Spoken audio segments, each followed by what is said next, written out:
Good morning students. Today's topic is money market instrument. बेटा कल वाले टॉपिक में मैंने आपको मनी मार्केट के इंस्ट्रूमेंट बताए थे, यदि आपको याद हो। उनमें मनी मार्केट के मैंने फीचर्स भी बताई थी, इंस्ट्रूमेंट के नाम बताए थे, जिसमें आपको याद होगा ट्रेजरी बिल बताया था, कॉमर्शियल पेपर बताया था, सर्टिफिकेट ऑफ डिपॉजिट बताया था। तो आज जो हम शुरू करने जा रहे हैं, ट्रेजरी बिल के बारे में शुरू करने जा रहे हैं। ये ट्रेजरी बिल हैं क्या बेटा? Treasury bill means short term instrument which the central government issued to the financial institution or the general public in order to meet its short term financial need। बेटा ये ट्रेजरी बिल शॉर्ट टर्म के instrument में role play करते हैं। इनको issue करने का काम हमारी सेंट्रल गवर्नमेंट का होता है और ये आम लोगों की जो शॉर्ट टर्म की फाइनेंशियल नीड है उनको पूरा करने के लिए इन्हें इशू किया जाता है। उसके बाद ट्रेजरी बिल के बारे में सेकंड फीचर है, it's maturity period can not be more than a year. इसका मैच्योरिटी टाइम पीरियड 1 साल के अंदर का होता है, 1 साल से ज़्यादा का नहीं होता। उसके बाद issued by RBI on behalf of government. इन्हें इशू जो है आरबीआई करती है और गवर्नमेंट के कहने पे आरबीआई इन्हें इशू करती है। उसके बाद इसका मैच्योरिटी पीरियड जो चलता है वो 14 डेज़ का हो सकता है, 91 डेज़ का हो सकता है, 182 डेज़ का हो सकता है, 364 डेज़ का हो सकता है। मैच्योरिटी पीरियड हमेशा 1 साल से कम टाइम पीरियड का होगा। वो 14 दिन भी हो सकते हैं, 91 डेज़ भी हो सकते हैं, 182 डेज़ भी हो सकते हैं और 364 डेज़ भी हो सकते हैं। उसके बाद बेटा फिफ्थ इसकी क्वालिटी है, these bills are generally bought by commercial bank. इन्हें ज़्यादातर खरीदने का काम कॉमर्शियल बैंक करते हैं। उसके बाद नॉन बैंकिंग फाइनेंशियल कंपनीज इसे इशू करने का काम करती हैं। एलआईसी भी इन्हें इशू कर सकती है, यूटीआई भी इन्हें इशू कर सकती है। तो इशू करने का काम इनका कॉमर्शियल बैंक का होगा, नॉन बैंकिंग फाइनेंशियल कंपनीज का, एलआईसी का या यूटीआई का हो सकता है। उसके बाद बेटा ट्रेजरी बिल की और क्वालिटी क्या है, इनकी नेचर हाईली लिक्विड नेचर होती है। हाईली लिक्विड नेचर का मतलब है इन्हें जब भी चाहें हम इजीली कैश में कन्वर्ट कर सकते हैं। तो इसका मतलब आप क्या लिखोगे, treasury bill are of highly liquid nature because RBI is ever ready to buy them on discount. इनकी नेचर इतनी ज़्यादा लिक्विड है कि आरबीआई इन्हें हमेशा डिस्काउंट पर लेने के लिए तैयार होता है। उसके बाद issued at less than face value. इन्हें फेस वैल्यू से कम के ऊपर इशू किया जाता है। इसका मतलब फेस वैल्यू से कम पे, मतलब मान लीजिए फेस वैल्यू 100 रुपये की है तो उससे कम पे इन्हें इशू किया जाता है। वो 90 पे भी कर सकते हैं, 95 पे भी कर सकते हैं। उसके बाद बेटा 8th पॉइंट है, the income of the investor on treasury bill is equal to difference between the issue price of the bill and the its payment. इसकी इनकम कैसे आएगी, इशू प्राइस को, जो बिल का इशू प्राइस है और इसकी जो पेमेंट है उनके डिफरेंस जो निकल के आता है वो इनकी इनकम होती है। किसकी? ट्रेजरी बिल की। तो फिर से सुन लो, ट्रेजरी बिल की इनकम कैसे निकलती है, difference between the issue price of the bill and it's payment. जितने में इशू करते हैं और जो पेमेंट है उनका जो डिफरेंस आता है वो ट्रेजरी बिल की इनकम होती है। उसके बाद बेटा 9th नंबर पे इसकी क्वालिटी क्या है ट्रेजरी बिल की, the difference is known as, ये जो डिफरेंस आएगा इस डिफरेंस को डिस्काउंट का नाम देते हैं। इनका जो डिफरेंस निकल के आता है वो डिफरेंस क्या कहलाता है, डिस्काउंट कहलाता है। उसके बाद बेटा ये जो डिफरेंस निकल कर आएगा जो डिस्काउंट कहलाएगा, इसमें एक ज़ीरो कूपन बॉन्ड भी इसकी क्वालिटी में रोल प्ले करता है। वो क्या है बेटा, द मिनिमम अमाउंट जो हमारा ट्रेजरी बिल का है, the minimum amount of the treasury bill जो भी है वो ज़ीरो कूपन बॉन्ड पे डिपेंड करता है। ज़ीरो कूपन बॉन्ड का क्या मतलब है, ऐसे बॉन्ड जिन्हें किसी भी तरीके का जिसके ऊपर कोई इंटरेस्ट पे नहीं किया जाता लेकिन जिन्हें इशू डिस्काउंट पे किया जाता है, तो यहाँ भी इन्हें डिस्काउंट पे इशू करते हैं। तो ज़ीरो कूपन बॉन्ड के रूप में भी ट्रेजरी बिल जो है रोल प्ले करते हैं। किसके ऊपर, ज़ीरो कूपन बॉन्ड पे। तो आप ये भी कह सकते हो द ट्रेजरी बिल जो ज़ीरो कूपन बॉन्ड का है वो कैसे निकलेगा, is not paid eight fix rate, it is called zero coupon bond. उसके बाद बेटा ट्रेजरी बिल का डीलिंग प्रोसेस कैसे चलेगा, इसका डीलिंग प्रोसेस बेटा 2 पॉइंट पे चलेगा। पहला तो है on the basis of the prefixed discount, पहले से फिक्स डिस्काउंट के ऊपर इसका डीलिंग प्रोसेस चलता है। और दूसरा है rate of discount is determined on the basis of auction. यहाँ पर बेटा डिस्काउंट का रेट निर्धारित करने के लिए ऑक्शन को देखा जाता है, नीलामी को देखा जाता है।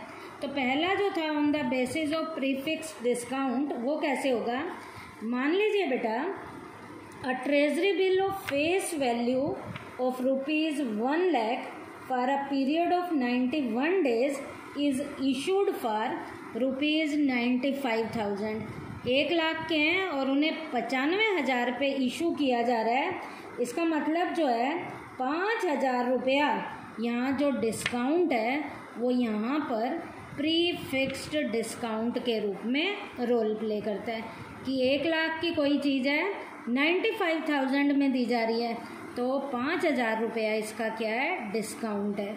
उसके बाद है rate of discount is determined on the basis of auction, नीलामी के जरिए भी डिस्काउंट का रेट निर्धारित किया जाता है। The purpose of auction, the reserve bank through the medium of newspaper invite tender. बेटा आरबीआई जो है न्यूज़पेपर के जरिए टेंडर को इनवाइट करता है कि लोगों को कहता है टेंडर भरो। The interested person submit the rate of discount through the medium of tender to the reserve bank. जो जो इंटरेस्टेड लोग हैं वो रिजर्व बैंक के रिलेटेड टेंडर को फिल करते हैं। On a fix date tender are opened, एक फिक्स डेट पे जो टेंडर भरे हुए हैं उन्हें खोला जाता है, ओपन किया जाता है। And the tender coating the minimum rate of discount is accepted. और जिनका टेंडर बेटा बहुत कम रेट को कोट करता है, जिसकी कोटेशन सबसे कम होती है, उनके टेंडर को एक्सेप्ट कर लिया जाता है। तो ये तो बेटा ट्रेजरी बिल का डीलिंग प्रोसेस था जो 2 पॉइंट पे चलता है, एक तो प्री फिक्स्ड डिस्काउंट के ऊपर और दूसरा rate of discount is determined on the basis of auction. तो ये तो पहला इंस्ट्रूमेंट था ट्रेजरी बिल का। सेकंड इंस्ट्रूमेंट का नाम है बेटा हमारा कॉमर्शियल पेपर। ये भी बेटा मनी मार्केट के शॉर्ट टर्म के इंस्ट्रूमेंट में रोल प्ले करता है। इसकी क्वालिटीज़ क्या क्या हैं, पहली क्वालिटी है these are unsecured promissory note which are issued by well reputed company. बेटा ये अनसिक्योर्ड प्रोमिसरी नोट की एक टाइप है, इन्हें वेल रेप्यूटेड कंपनी के द्वारा इशू किया जाता है। किसके लिए, to meet the demand of short term seasonal and working capital needs. इन्हें इशू करने का मेन पर्पज़ है शॉर्ट टर्म की डिमांड को पूरा करना, सीजनल लेवल की डिमांड को पूरा करना और वर्किंग कैपिटल की जितनी भी हमारी नीड्स हैं उनको पूरा करना कमर्शियल पेपर का मेन पर्पज़ है। फिर इसमें हम एग्जाम्पल भी देंगे। In order to expand its business a company is going to issue equity share. अपने बिजनेस को एक्सपेंड करने के लिए कंपनी इक्विटी शेयर को भी यहाँ पर इशू कर सकती है। The company shall have to bear heavy flotation cost. इनको इशू करने के जो खर्चे हैं वो काफ़ी हैवी लेवल के आ जाते हैं, और जब खर्चे इनके हैवी लेवल के आते हैं तो money spent in meeting the flotation cost can be met by issuing commercial paper. अब वो जो खर्चे आए हैं उन खर्चों को पूरा करने के लिए कंपनी को कॉमर्शियल पेपर इशू करने पड़ते हैं। This source of finance is known as bridge financing. बेटा उन खर्चों को पूरा करने के लिए जो कमर्शियल पेपर इशू किए गए हैं, ये कमर्शियल पेपर एक ब्रिज फाइनेंसिंग में एक पुल के रूप में रोल प्ले करते हैं, एक ब्रिज फाइनेंसिंग के रूप में रोल प्ले करते हैं। देयर बायर्स आर, अब इनके बायर्स कौन कौन होंगे जो इन्हें खरीदेंगे? बैंक इनके बायर्स हो सकते हैं, इंश्योरेंस कंपनीज इनकी बायर्स हो सकती हैं, यूटीआई इनके बायर हो सकते हैं। They can be sold in 2 ways. इन्हें बेटा 2 तरीके से बेचा जाता है, डायरेक्ट तरीके से भी बेचा जाता है और इनडायरेक्ट तरीके से भी बेचा जाता है। डायरेक्टली कैसे बेचेंगे? The company can directly sell the commercial paper to buyer और can take help the some agency. खुद बेचती है तो डायरेक्टली है, खुद नहीं बेच रही किसी कंपनी के जरिए बेच रही है तो वो इनडायरेक्टली होगा। अब बेटा ब्रिज फाइनेंसिंग क्या है? यहाँ पर मैंने आपको बताया था कि इक्विटी शेयर से जो खर्चे ज़्यादा आए हैं उन खर्चों को कम करने के लिए यहाँ कॉमर्शियल पेपर जो इशू किए जाते हैं तो बीच में ब्रिज फाइनेंसिंग की जाती है। ये ब्रिज फाइनेंसिंग क्या है बेटा? ये एक तरीके का टेम्परेरी अरेंजमेंट है, किसका? फाइनेंस का। That bridge the gap between the need of long term finance and to secure it. बेटा लॉन्ग टर्म के फाइनेंस को इशू करने के जो खर्चे ज़्यादा आ जाते हैं उन खर्चों को कम करने के लिए जो बीच में एक ब्रिज बनाया जाता है, ब्रिज की फाइनेंसिंग की जाती है, वो कॉमर्शियल पेपर को इशू करके की जाती है ताकि उन खर्चों को कम किया जा सके। उसके बाद बेटा यहाँ पर एक फ्लोटेशन कॉस्ट के बारे में भी बताना है आपको कि उतार चढ़ाव के खर्चे भी कंपनी को सहने पड़ते हैं। ये फ्लोटेशन कॉस्ट क्या होती है? Flotation cost means the expenditure anchored in issuing a security. एक सिक्योरिटी को इशू करने के जो खर्चे सहने पड़ते हैं उन खर्चों को फ्लोटेशन कॉस्ट का नाम दिया जाता है। और ये जो सिक्योरिटी इशू की जाती हैं यहाँ पर वो शेयर भी हो सकते हैं और डिबेंचर भी हो सकते हैं। This expenditure is made in brokerage. यहाँ पर जो खर्चा हो सकता है वो दलाली का भी हो सकता है, अंडर राइटर की कमीशन का भी हो सकता है, कोई एडवर्टीजमेंट का खर्चा भी हो सकता है, या प्रिंटिंग ऑफ एप्लीकेशन फॉर्म, आपने एप्लीकेशन फॉर्म प्रिंट कराना है तो वो खर्चा भी हमारी फ्लोटेशन की कॉस्ट में रोल प्ले करता है। उसके बाद बेटा इसका डीलिंग प्रोसेस कैसे चलता है? इसका जो डीलिंग प्रोसेस है वो डीलिंग प्रोसेस को चलाने के लिए एक प्रॉपर हमें प्रोसेस फॉलो करना पड़ेगा। और वो प्रोसेस क्या है? कॉमर्शियल पेपर आर इशूड, कौन सा टाइम पीरियड चलेगा? 15 डेज टू 12 मंथ, 15 दिन से लेकर 12 महीने तक का इसका जो है इशू करने का प्रोसेस चल सकता है।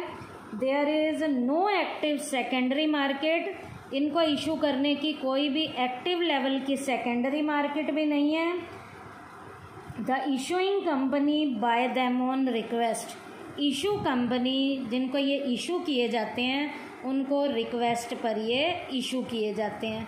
और बेटा इन कॉमर्शियल पेपर की जो फेस वैल्यू होती है वो होती है 5 लाख रुपीज़ की। तो minimum face value of commercial paper is 5 lakh. तो ये दूसरा मैंने इंस्ट्रूमेंट आपको कराया है कॉमर्शियल पेपर का। क्या था? अनसिक्योर्ड प्रोमिसरी नोट थे, इशू किए जाएंगे वेल रेप्यूटेड कंपनी को, किसके लिए, शॉर्ट टर्म की, सीजनल टाइम पीरियड की और वर्किंग कैपिटल की डिमांड को पूरा करने के लिए। कई बार क्या होता है, जब कंपनी के खर्चे ज़्यादा बढ़ जाते हैं, उन खर्चों को कम करने के लिए कंपनी को कॉमर्शियल पेपर को इशू करना पड़ता है, ताकि उस गैप को, जो उनके खर्चे बढ़ गए हैं, उन खर्चों को कम किया जा सके। तो बीच में ब्रिज फाइनेंसिंग रोल प्ले करेगी और फ्लोटेशन लेवल के कुछ हमें खर्चे करने पड़ते हैं। इनकी फेस वैल्यू मिनिमम जो है 5 लाख रुपए तक की होती है। डीलिंग प्रोसेस इनका 15 दिन से लेकर 12 महीने के बीच में होता है।